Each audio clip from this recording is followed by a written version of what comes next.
Hi, I'm Alex Wells and I'm one of the folks who runs the Colorado Pika Project.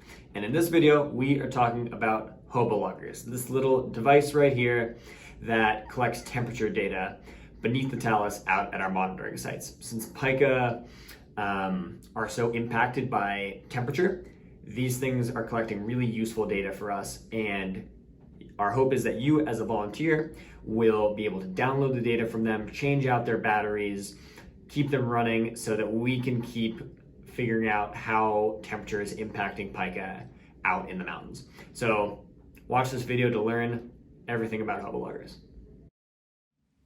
So these little HOBO loggers are really cool pieces of equipment.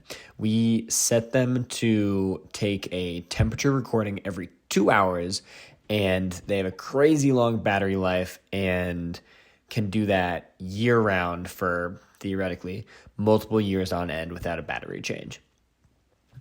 And that means that we can use them to get a really good sense for how temperature changes over the course of the year at many of our pika sites. We have them set at 96 different locations across Rocky Mountain National Park and White River National Forest.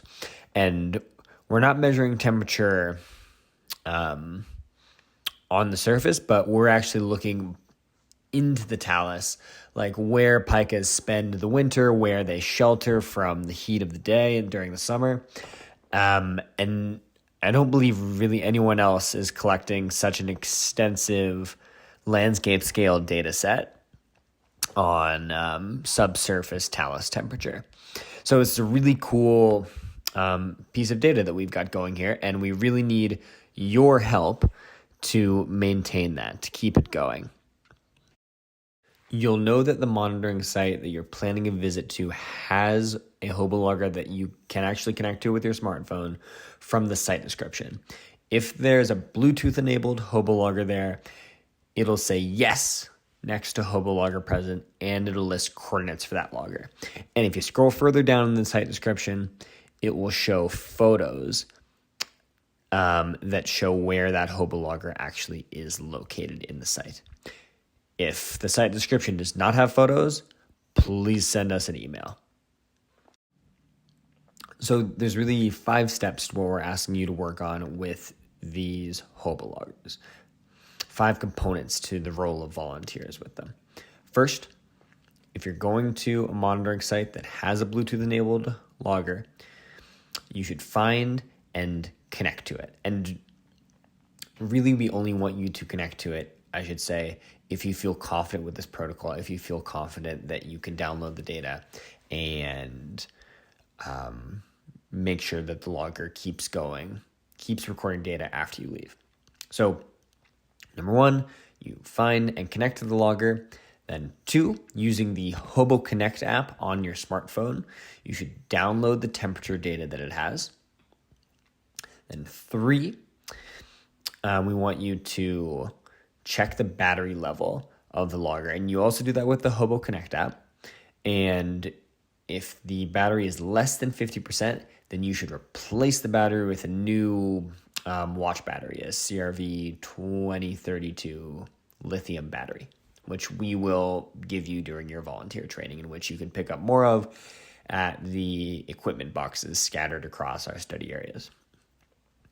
And I should also say, if you do replace the battery, then you're really going to need to also make sure that the logger is still logging after you've done that, because replacing the battery shuts it off and you will need to redeploy it, relaunch the logger.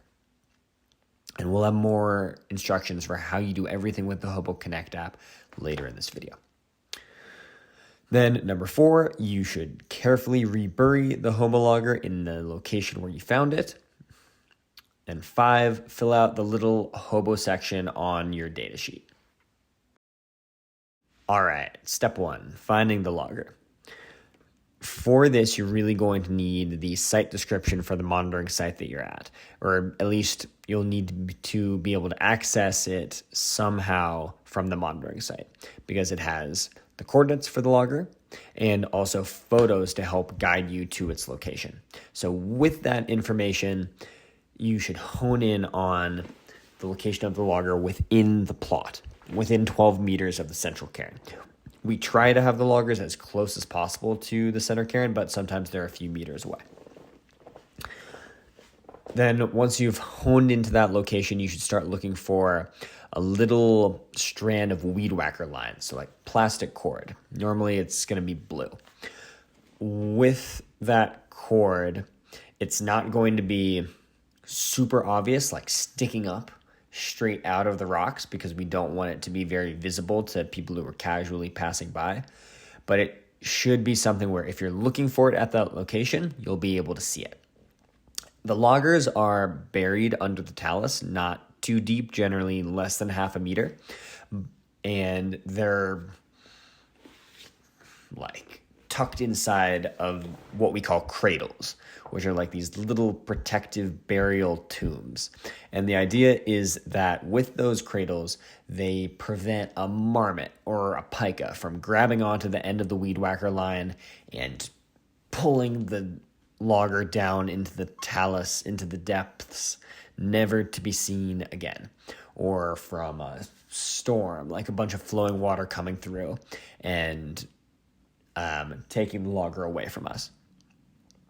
So we have the loggers in these little cradles. You'll need to remove a rock or two from the cradle and take the logger out to connect with it and replace the battery and all that. You should also definitely mark the location of where you found the cradle, because you'll need to put the logger back into the exact same spot before leaving the plot. Now that you've found the logger, you'll want to connect to it with the HOBO Connect app on your smartphone. You'll need to have your Bluetooth enabled. You'll want to have the app open. And once you've done that, you should press down firmly on the blue circular face of the logger. It's easy to not press firmly enough. That's a common problem that people have with these things. So press down pretty hard, and it should appear on your phone screen. Look, a logger appears, Pika 065, and it's logging. Awesome. So we're going to want to connect to that logger, Pika 065. And then download the data from it. And that would be with the download data button right here.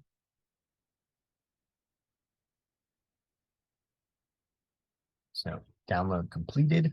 Awesome, great. Probably you'll be doing this at a Pika monitoring site where you don't have service. So you won't be able to export and share right now. Be able to do that when you get back home. So you get back home, you're no longer connected to a logger. You want to go to data. So probably it's going to be the topmost option for you, the most recent data that you've downloaded. In my example here, the logger hasn't actually collected any data. For you, it'll probably look something more like this, where it's a blue line graph that is flat in some sections and really bumpy in others. So for that, you'll go to the three buttons at the top right, share, and export to CSV. Great. So it's exported. Now we want to share it. And there are different ways to share it. You just want to send it to yourself so that you can upload it as a CSV file to the Survey123. So you can airdrop it. You can send it as a text message. You can send it with mail, email, something like that. All these options are great. All right, now we're going to be talking about how to replace the battery in the HOBO logger. And you'll know that you'll need to replace the battery by looking in the HOBO Connect app and seeing if the battery level is less than 50%. If it's less than 50, then you need to replace the battery in the logger with a new one, a new CRV 2032 lithium battery. It's the same thing that you find in most watches. So to change out the battery, we need to remove this black base of the HOBO logger right here. And you'll see that there are these arrows that point basically counterclockwise, down on this side, up on this side. And they're showing you the direction that you need to push this tab, this base, so that you can access the battery compartment. You'll see here that there's a little white tab right here and a little divot in the black base there. You need to line up the tab with the divot. So I'm going to use these little like lines right here to rotate it so that the divot lines up with the tab, and then I can just pop it off like that. It can be really hard to remove these, so you might need to like press against it with a rock or something harder. Like it really can be a pain, so just push against it. All right, now we're looking at the inside of the logger. We see our old battery. We want to take that out and replace it with the new battery. It can also be a little bit hard to take these out sometimes. Oftentimes I find that I need to use a pen or something and just stick it under here. Come on. All right, let's try with this. Boom. All right. Yeah, and what might happen when you do that, you might break these little white tabs that hold the battery in place. That's okay, because when you put the new battery inside, like that, oh, come on, this black base will hold it in place when it's actually locking. So we've got our new battery in here. Now we want to take the black base, line it up with our little white tabs, press it in, and then rotate it clockwise back to its original position, just like that. All right, and you really want to make sure that this is on right, because if you don't, the inside of the logger won't be waterproof. Water can get in there and it'll kill this thing. So now we've got a new battery in here. We can press the blue face and reconnect to the logger so that we can reconfigure it, which you'll have to do after replacing the battery. Okay, so since we just took the battery out of the HOBO logger, it's going to have to be relaunched. Anytime you take the battery out, it stops the logging. So you need to reconnect to the logger with the HOBO Connect app and get that logger logging again. And you'll be able to tell that it's no longer logging in HOBO Connect because it'll say stopped power reset here, the little green bar on the logger in HOBO Connect. So we want to connect to it. Connecting to Pica 065. Go, go, go. And now we want to go to configure and start. So here are all the settings that we want the logger to have. They should all be configured correctly, but you should still really go through and make sure that's the case for all of them. So starting with the name, all of the loggers are going to have this format Pica and then a number. You shouldn't have to change that at all. Then logging interval, this one's really important. All the loggers should take a temperature reading every 2 hours, 0 minutes, and 0 seconds. If any of these numbers are not that, then tap on them here and click and drag to change the number. And again, they should all be 2 hours, 0 minutes, 0 seconds. All right, logging interval is good. We want to go to start logging. And we want the logger to go on the next hour mark. So I'm configuring this one at 9:41 p.m. So I want the logger to start logging at 10 p.m. here. Sweet. Then stop logging when memory fills, logging mode, fixed logging mode, and show LED. This one's important, should be green. And that is it. And then you can hit start. This button down here in the right-hand corner. Configuring logger. And logger configured successfully. So now in our main devices page in HOBO Connect, the logger should say awaiting delayed start. That's what we want from it. Now we can put it back safely into its cradle and fill out our HOBO section of the data sheet. So once you have downloaded the temperature data, replaced the battery, and also made absolutely sure that the logger is still logging, you'll want to put it back where you found it, right back into the cradle where we originally had it buried. And I just cannot emphasize enough that we want you to do a really good job making a solid cradle. It is just inevitable that some of the loggers are going to be lost from marmots dragging them away into their dens or other horrible things happening because the cradle is not bomb-proof enough to prevent that happening. So make sure that that cradle, that space where you're tucking in the logger, has no holes, is very firm, rocks aren't going to fall out from it. Make sure that the logger is safe and sound in there. We have all the cradles already built, and so you shouldn't need to build any from scratch yourself. But you really should always make sure that the cradles that are there don't have any holes in them that a hobo could fit through, that the rocks aren't loose, that it couldn't all crumble. If you do have to make a new cradle, if there's just nothing there, then try and do it in a way where the hobo is resting on top of a ideally flat rock that's under the talus, so that you have a nice firm base for the cradle, and then fit rocks into the cracks that surround the hobo. And finally, to build that cradle, you should put a nice heavy rock capping it that is going to be hard for something like a marbot to move.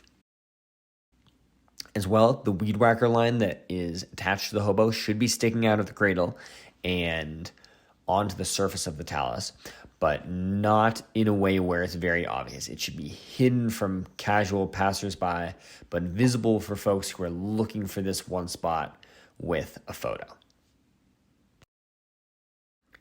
The last step with these hobo loggers is to make sure that you filled out the hobo temperature logger section of the datasheet. Most of this is pretty straightforward. What are the coordinates of the logger that you found? Did you replace the battery? Were you able to connect with it? Yada, yada. Two things I do want to get into a little bit more in depth are the photos that you should take of the logger. The close-up photo should show the tail, the weed whacker line, and the rocks that surround it. And the context photo should show you the area around the hobo, basically giving someone who may be on the other side of the plot a sense for where this spot is. It's great if you can have the cairn in it to give it some context, or to have your monitoring partner or your folder on the ground next to the logger, pointing at it, marking that spot in some way in the photo. So, in summary, anytime you go to a Pika monitoring site that has one of these Bluetooth-enabled loggers, we want you to, 1, download the data and send it to us, and 2, check the battery level and replace that battery if it's below 50%. With that said, you should only do these things if you feel totally confident in the methods in this video and that you're not going to accidentally delete any data or not reset the logger correctly if you mess with it. Yeah. Thank you so much for listening to this video and for being a part of the Colorado Pika Project. Using these loggers and collecting their data at such a landscape scale would not be possible whatsoever without the help of volunteers like you. So thank you so much.